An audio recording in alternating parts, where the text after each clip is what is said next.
మరి వాళ్ళ అసలు జాగృతి జనం బాట అనే కార్యక్రమం ఎందుకు చేపట్టాల్సి వచ్చింది అనేటటువంటి అంశం గురించి మీకు ఒక 2 నిమిషాలు చెప్పాలి. మనం చూసినాం ప్రపంచవ్యాప్తంగా అనేక ఉద్యమాలు జరిగినాయి, కానీ విజయవంతమై విజయాన్ని గమ్యాన్ని ముద్దాడిన ఉద్యమాలు కొన్నే ఉన్నాయి. అట్లా గమ్యాన్ని ముద్దాడిన ఉద్యమాల్లో ఫ్రెంచ్ విప్లవాన్ని మనం చెప్పుకోవచ్చు.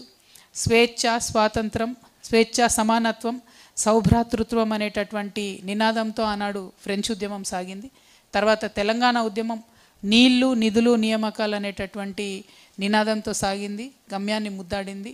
ఇప్పుడు తెలంగాణ జాగృతి అవకాశం, అధికారం, ఆత్మగౌరవం అనే నినాదంతో సామాజిక తెలంగాణ సాధనకు ముందుకెళ్తా ఉన్నాం.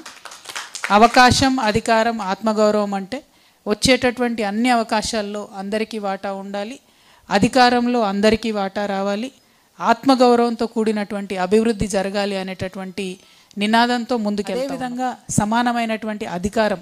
ఇవాళ మీరు ఆలోచన చేయండి, అధికారం, పొలిటికల్ అధికారంలో భాగస్వామ్యం ఉన్న కులాలు ఎన్ని ఉన్నాయి, ఉన్నటువంటి యువకులు ఎంతమంది ఉన్నారు, ఉన్నటువంటి మహిళలు ఎంతమంది ఉన్నారు.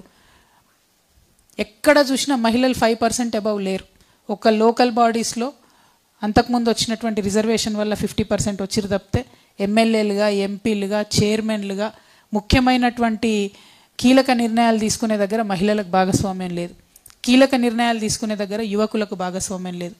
కీలక నిర్ణయాలు తీసుకునే దగ్గర బీసీలకు భాగస్వామ్యం లేదు, ఎస్సీలకు భాగస్వామ్యం లేదు. ఎస్, రిజర్వేషన్ ఉంది కాబట్టి ఇస్తున్నాం ఎస్సీలకు, ఎస్టీలకు అంటారు, కానీ ఎక్కడ అవకాశం వచ్చింది, ఎక్కడ మంచి కీలకమైన మంత్రి పదవి ఇచ్చింది? మైనారిటీల గురించి మాట్లాడి ఇవాళ అధికారంలోకి వచ్చింది కాంగ్రెస్ పార్టీ. 2 ఏళ్ళు అవుతుంది. సిగ్గుతో తలదించుకోవాలి కాంగ్రెస్ పార్టీ.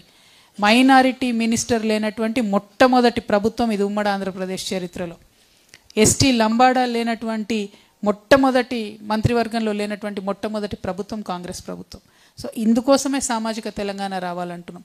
అందరికీ అధికారంలో భాగస్వామ్యం రావాలంటే हमारे माइनॉरिटी भाइयों को भी मिलना, एसटीज़ को भी मिलना, एससीज़ को भी मिलना, खवातीनों को भी मिलना, हमारे युवाओं को भी मिलना, सबके लिए सामाजिक తెలంగాణ चाहिए. ఇదేదో నినాదం చెప్తలేను నేను, మనకు తెలంగాణ భౌగోళికంగా వచ్చిన తర్వాత ఏం జరగాలి అనే ఆలోచన కోసం చెప్తా ఉన్నాం.